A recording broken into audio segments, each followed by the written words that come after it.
Hello, it's Cried here, with Glimmer, a double Morley build for Armored Core 6. As previously discussed, Morley functions like a shotgun bazooka, and is most effective when you and your opponent are less than 100 meters apart. However, this back weapon is not only on the heavier side, it is also not exactly cheap on the energy load, requiring higher energy cost than earshots. To properly utilize its low cooldown, we also want to be able to consistently spam it, meaning the build has to be good at sticking to opponents. Furthermore, a good way to land your Morleys is to fire them after kicking, so our choices are basically either tetrapod or biped legs, because tank legs are too heavy to stick well, while reverse joints leave a big distance between you and your enemy after a kick. I went for biped legs for more flexibility and stat density over the tetra legs, and I am running 2 Morleys because I will pretty much always be clicking them together to not waste time in my firing stance. To chase, I will be running the Santai generator, and the FCS is going to be the Oculus, since close range is pretty much the range we're going to be constantly fighting in. Now to complement the Morleys, I decided to go for dual stun guns, because they are light and are great at close range. We can't waste any extra weight, as we need the tankiness to be able to come out on top versus heavier builds.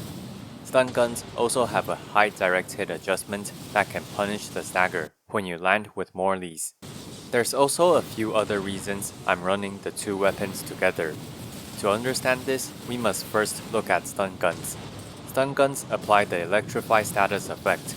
Depending on the enemy's system recovery stats on their headpiece and how long of a decay period you're giving your opponents, you're mostly looking at 13 to 15 shots per electrify application on the Vero head, a bit more for the ephemera and hammerhead, and a bit less for any of the other heads with a lower system recovery.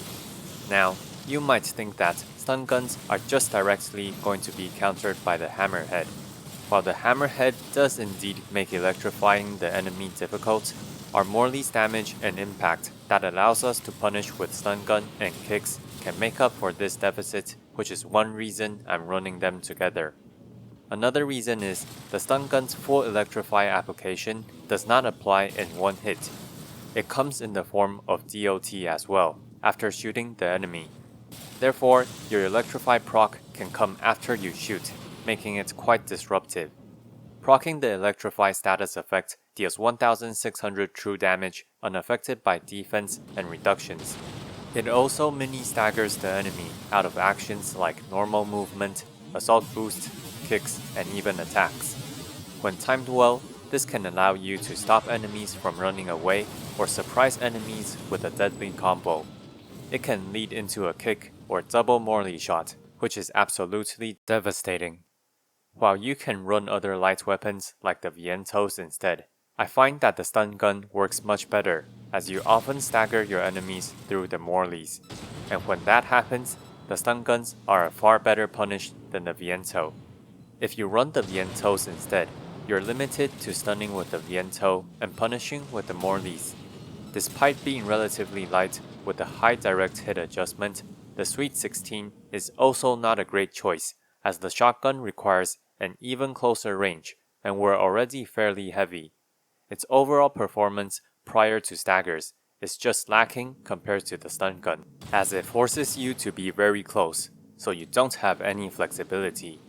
Do keep in mind that for the stun, because of the DOT, the electrify proc can happen right after staggering your enemy with an ACS break, which will end their stagger early. This doesn't happen often because of the timing, but it can occasionally work against you if you're not keeping track of your electrify. The synergy doesn't end here. The stun gun is a strong weapon, but it is not omnipotent. One of the biggest weaknesses of the stun gun is its low impact damage. And since you want the electrify proc, you usually run 2 stun guns together. This means even less overall impact damage, because 2 out of 4 weapons are not impact oriented.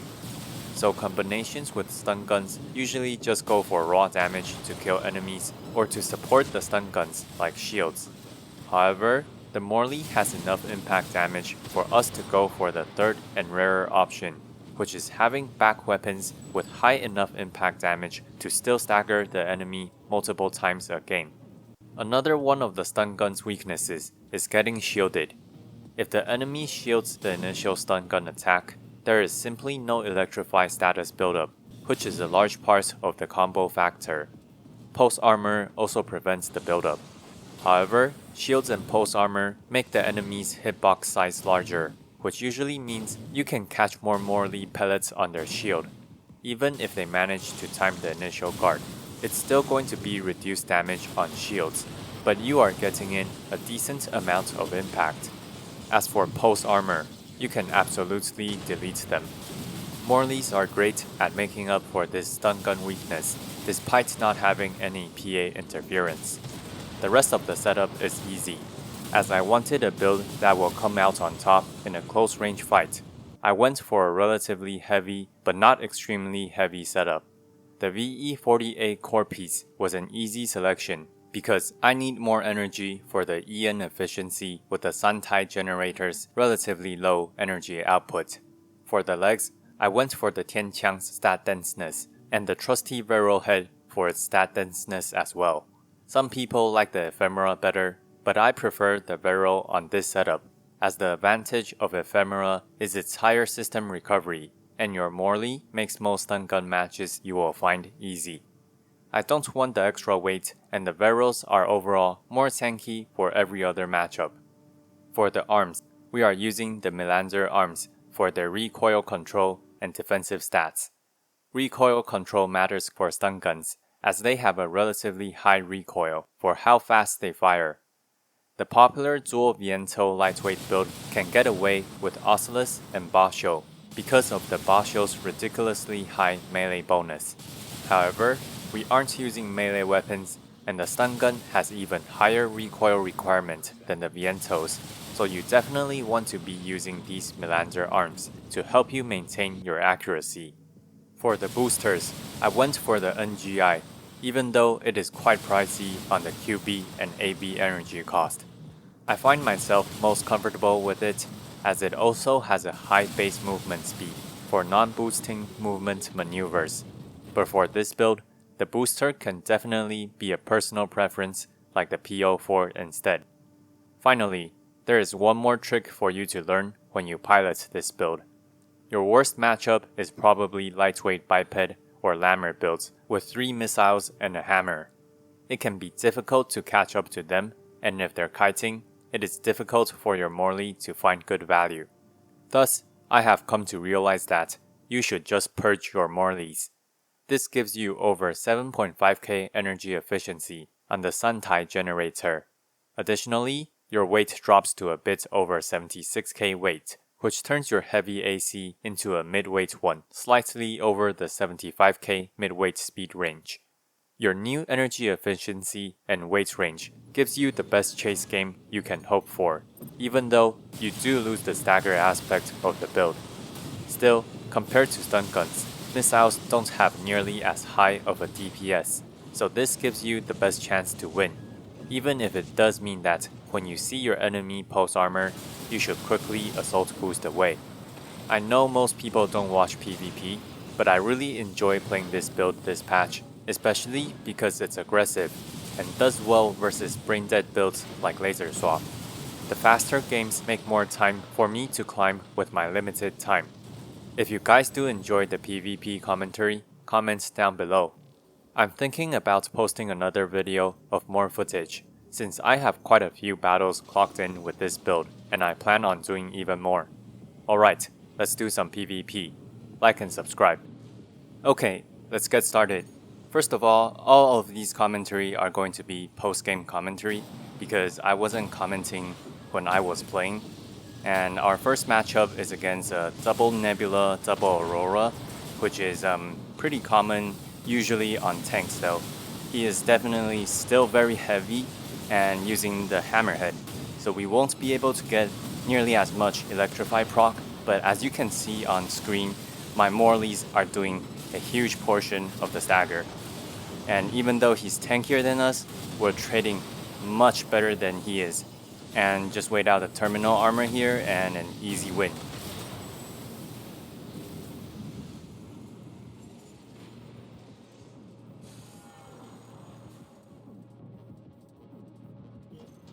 So the thing about a lot of stun gun setups is that they don't have a lot of impact damage, because most stun gun setups usually run a shield or something that doesn't have enough impact to make up for the stun gun's impact. And a good thing about this build is stun guns actually have a very high direct hit adjustment, so you can still punish with just the raw DPS of a pistol. And as you see here, because he's the biped version, he's not as mobile as a tank, which allows us to punish him if we can catch him fairly decently vertically. And with a lot of kicks, we're disrupting a lot of his combos, and then the Morley does a lot of stuns too, so it's just not a difficult matchup, despite him running the Hammerhead.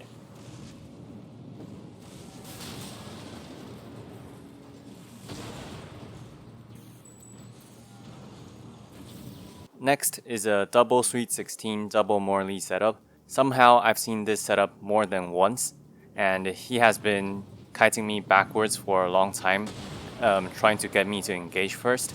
But as you see here, Sweet 16s do have quite a long CD too.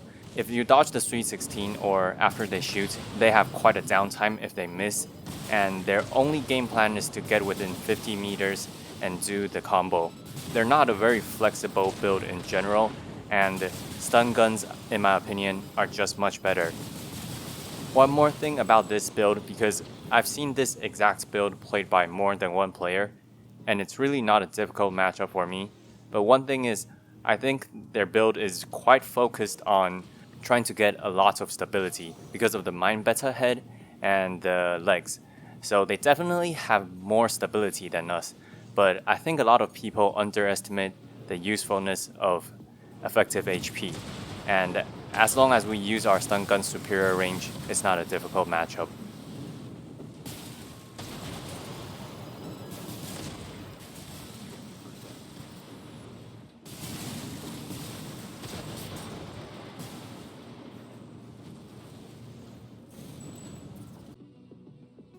Okay, now onto the matchups that you probably care more about. Glimmer actually has a okay time dealing with LCB tanks if they're not a very good player. Tanks are just bigger, so it's very easy to catch a lot of your Morley shots on tanks. And this LCB tank decided to go for charge shots in the beginning, which is actually good for me, because if I dodge the charge shot, I basically have more than 10 seconds where I know for a fact that they can't shoot the LCB at me, which would allow me to freely fire my Morleys into them. I think the LCB tank matchup is still definitely in the LCB tank's favor, but most people don't play it well enough that they'll beat you if you get good at the build. Tanks in general just have an extremely high EHP now. I definitely expect some sort of nerf for tanks next patch probably.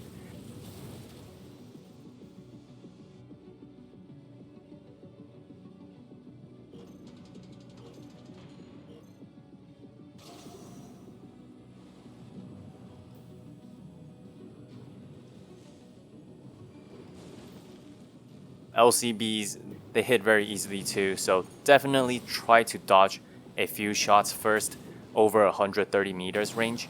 Make sure you remember to jump and just do QBs when you're out of 130 meters range, because most of them are going to be running the Oscillus FCS.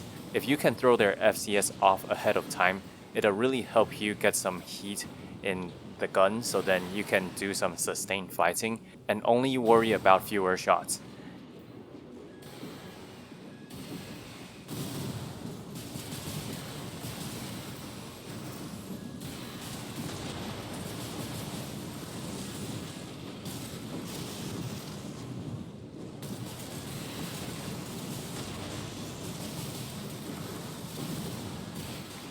I definitely did not need my pulse armor there either, but if they're running terminal armor, don't feel afraid to just turn around and assault boost away, because that's what the Santai is good at too, having a lot of energy capacity.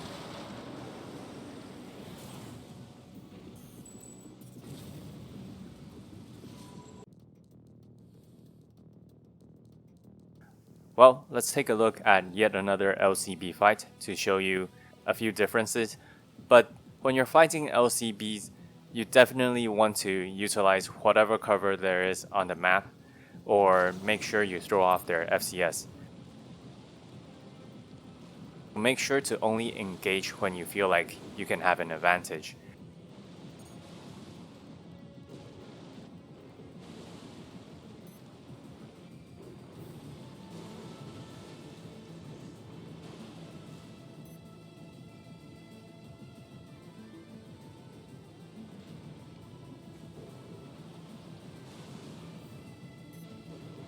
And here, I see that he wasted some energy trying to just boost up randomly. It's a very bad move on his part, and I'm gonna take advantage of this and go in.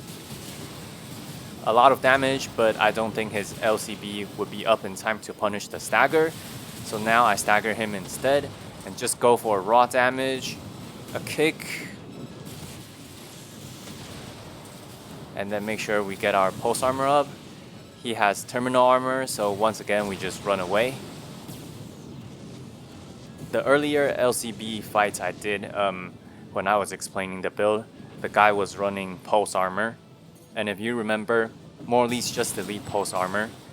The way pulse armor works is the shield gets decreased according to the impact damage, and a single Morley deals over 1400 impact damage. So if you fire 2 of them and all 5 pellets catch, it's easily something like 2900 shield HP, which is basically the entire shield. Jumping can help you throw off the FCS too, so I'm trying to bait out a lot of shots, and against LCBs you really have to preemptively dodge, because if you dodge too late, it just doesn't work. So definitely don't be afraid to spam more of your stamina when you really need to, because against LCB, the best way to avoid damage is really just to preemptively dodge.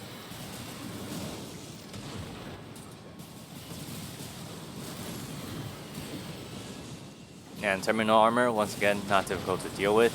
Run away and then just shoot him when it's down.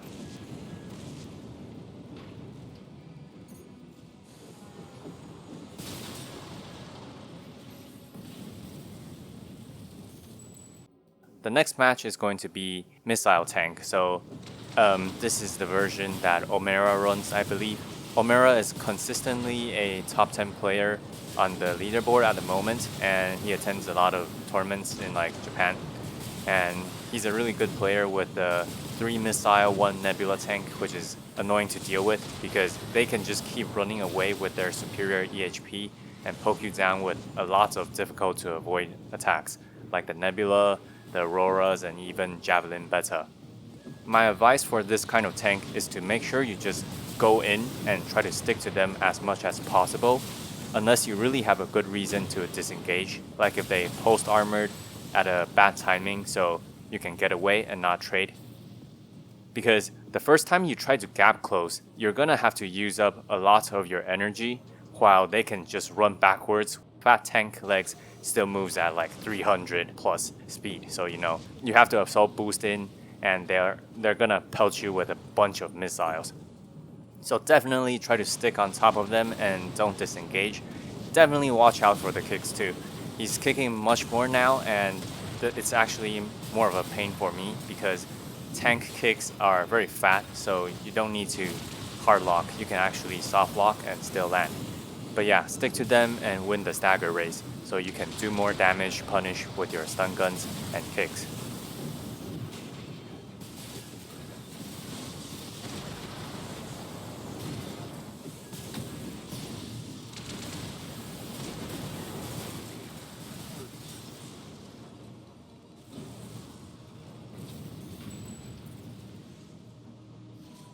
Okay, next up is gonna be the popular laser swap build.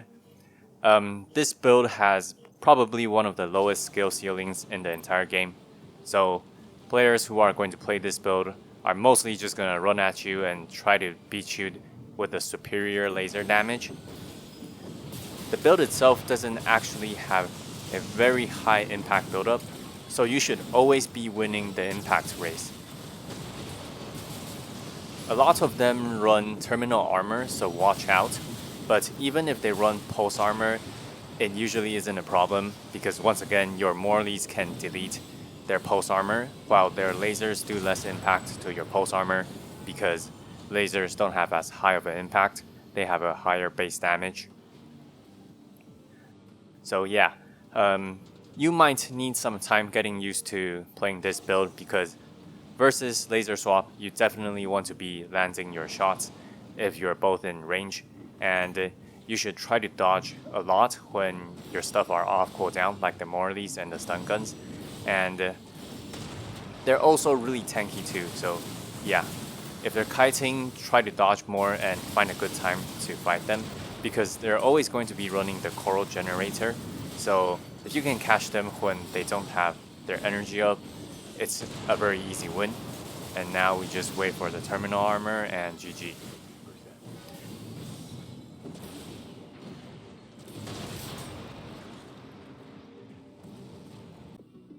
And to show you a bit more laser swap builds, some people have different variations, like this one swapped out the LRB for the plasma rifle, which I don't think is stronger. They usually start shooting at quite a bit of range, even though they run the Oscillus.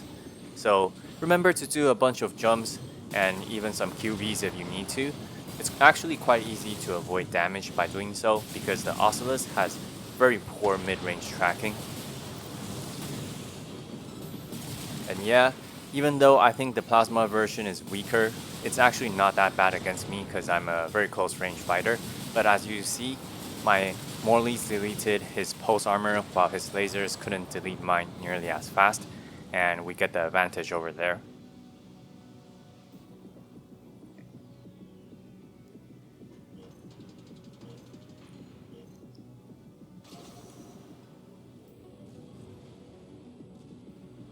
For this round, he's going to try his charge attack, which I don't think is a great idea, and watch how I punish him. Kicks into Morleys and stun gun, more kicks, pure combos, more stagger damage, electrify, more kicks, and yep, it just feels great when you can land multiple combos one after another, have the stuns kick in, have the impact stun them, and just keep kicking and shooting and comboing them to death. It wasn't even close. Okay, for some BVO, this one actually has a bazooka instead of a missile for one of his back weapons, but the general idea is the same.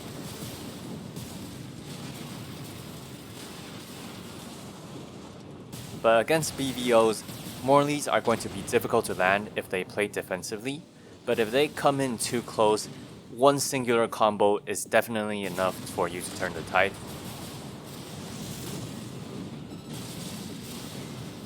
And since I didn't pulse armor originally, here I can pulse armor and then trade out his pulse armor and just burst him down.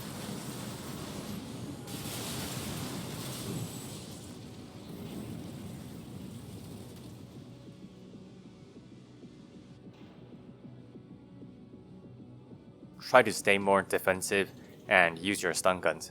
Definitely focus on your stun guns if you're having trouble with a very evasive opponent. And the Morleys actually aren't horrible if you use them at over 130 meters range.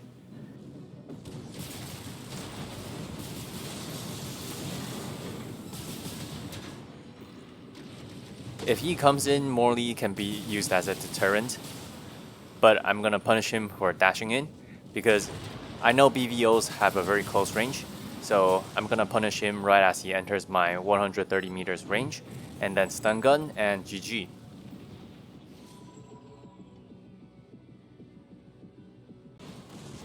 As I said, against BVOs, you can definitely be playing a bit more defensively and pick a better range instead of going for a close range engagement, because it's difficult to kick lightweights.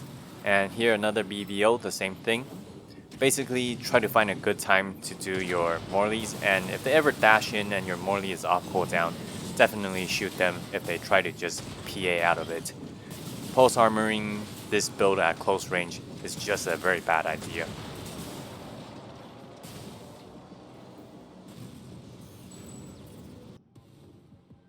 Okay, This is going to be a melee build with Zimmermans.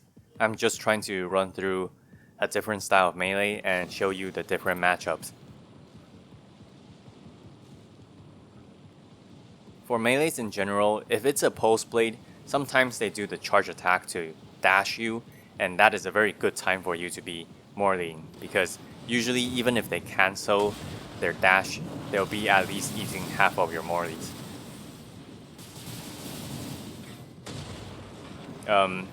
That wasn't that great of a shot at far range, but when they come in, you can definitely also just be calmly shooting your stun guns, and when you get your impact, you can definitely challenge them with your kicks too. So generally, not too difficult of a matchup when I fight melees.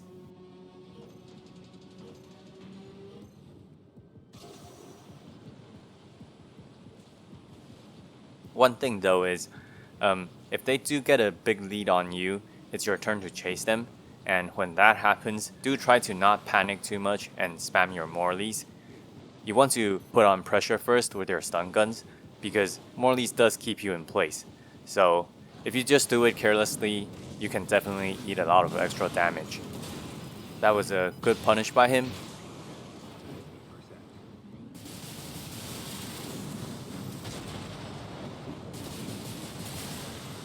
And now I'm going to be playing a bit more defensively and wait for it, and there we go, a stun. I was sure I couldn't land a kick there because of the angle, so I decided to back off and reset instead. Just trying to poke him with the Morleys. I wasn't really expecting that to hit. He's coming in, let's dodge the missile. We still got hit, but now we can shoot with our Morleys for more poke, and then the stun gun. Dodge the missile, go up and break the pulse armor so we can land our stun guns.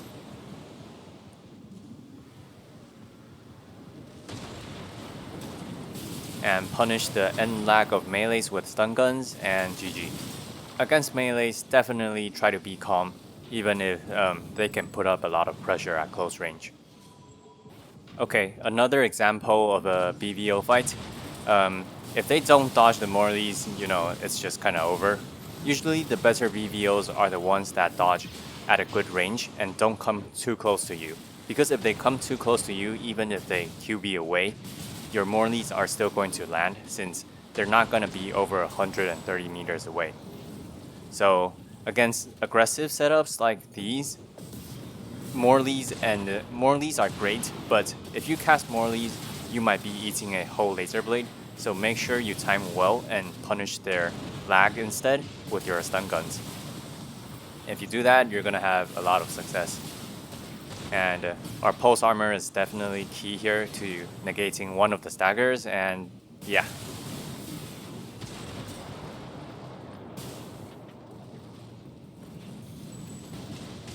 And now onto the biped kites or the Lammer Geiger kites. So biped kites that use guns like Runset2 RF is usually not a problem, because a lot of them do a lot of vertical kiting, which if you get used to it, you can definitely catch them.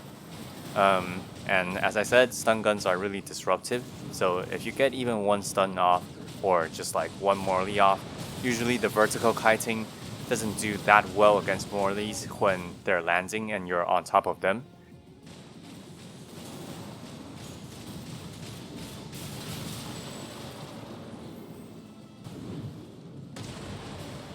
So yeah, gun-based biped kites, not really a lot of problem. I went a bit farther. You can assault boost up, and you can even just upward lift, because the NGI has high upward lift. It's really not that difficult of a matchup.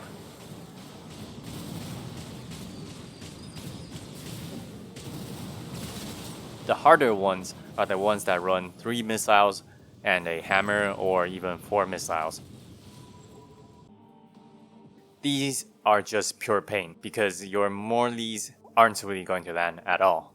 They're too lightweight, so they can kite backwards really quick, and they can also ascend very quick. If they know how to mix up their ascension, descension, and while doing backward kiting or like kiting sideways, it's very difficult to catch them.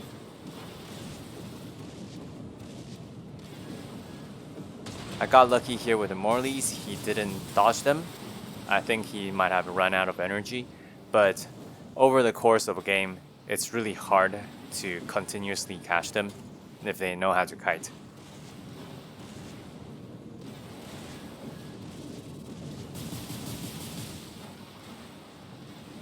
And unluckily I got staggered here, so my Morley didn't hit, or else I'm pretty sure that would have hit him.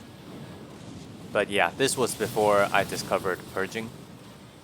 But yeah, I'm just showing you some footage of what happens when you don't purge.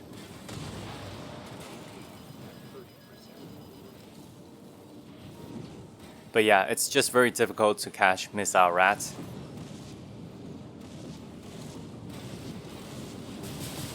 That was definitely a bad Morley shot, but I was at the end of my ropes. Anyways, this was before I decided to do purging. Allow me to show you a game where I purged. I don't really find a lot of lightweight biped missile rats, so usually I'm fine. This one is using the red shift as a more consistent range punish instead of the hammer as a stronger keep away option. But basically, it's definitely gonna be difficult to use my Morleys, so I ended up purging it.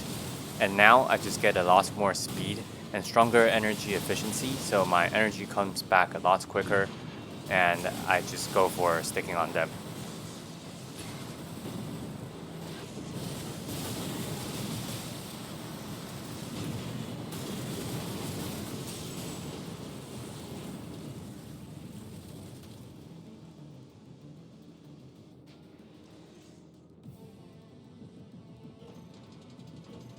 So I decided to just purge my Morleys and just try to go for the assault boosting, since I get my energy back really fast now. So just continuously chase, and I have a faster cruise speed too, so even if I just do regular movement, I move much faster because of my weight range. Losing around 13k weight really helps.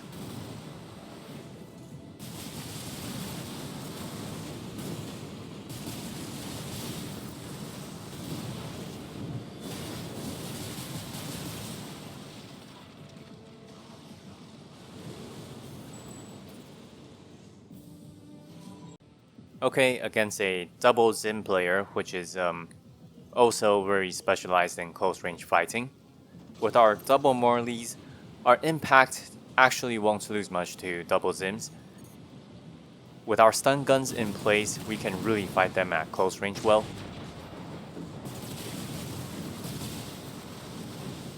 Just be sure to time your dodges well. Since Zimmermans have a 2-second cooldown, make sure you get the timing right, and you can just preemptively dodge some of their hits. This one is running a dagger for the punish with the assault armor, instead of using a shield. A lot of good Zimmerman players usually run shields, because it really makes up for the downtime, and you can negate a lot of damage at close range against unfavorable matchups. I'll show you a match where the Zimmerman player is using a shield right after this one. But yeah, this one is a bit closer to a BVO setup, and since I know he has assault armor and his tricks, yeah, Glimmer is just very powerful at close range.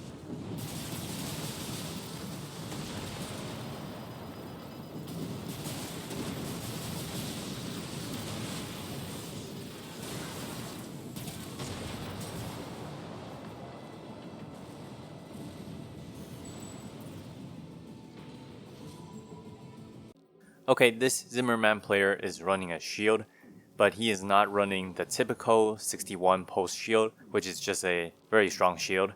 He is going for the 0.3 seconds initial guard one that negates over 90% of your damage and impact. I believe it's the buckler. It really rewards getting your initial guard right.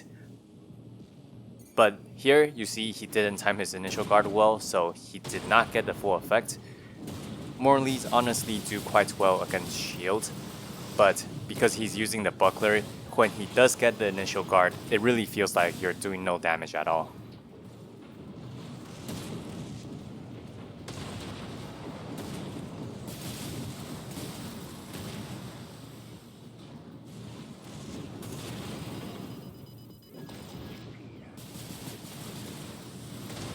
Anyways, there you go, he did the initial guard.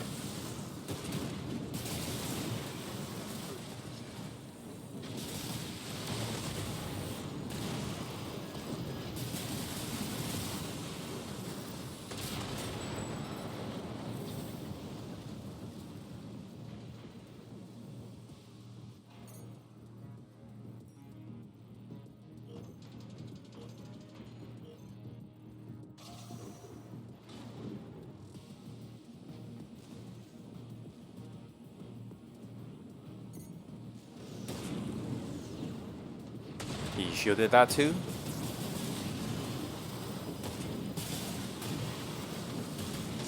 Double Morley stagger into stun gun plus kick combo and more stun guns.